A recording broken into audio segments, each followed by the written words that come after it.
Everyone, ayan, nandyan po yung aking family, kumakain. Nandito po tayo sa Balay Amadeo. Pakita ko po sa inyo yung kanilang mga display sa loob ng restaurant nila. Ayan, ayan ay gamit pa natin noon. Tayo ay nagsasaka. Actually, ginamit pa po yan ng lolo ko. Ayan ang araro.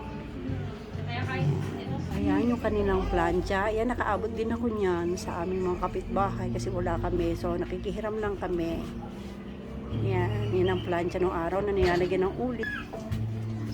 Yan. Nilang bar. Yan.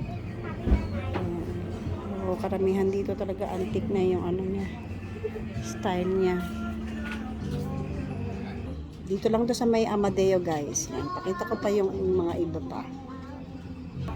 Yan, yan, yan ang tapa, yan. Tawagin ng araw. Yan, nakaabot kami niyan. So, yung mga ganyan namin, hindi ko na alam nung nabenta yung aming lupa.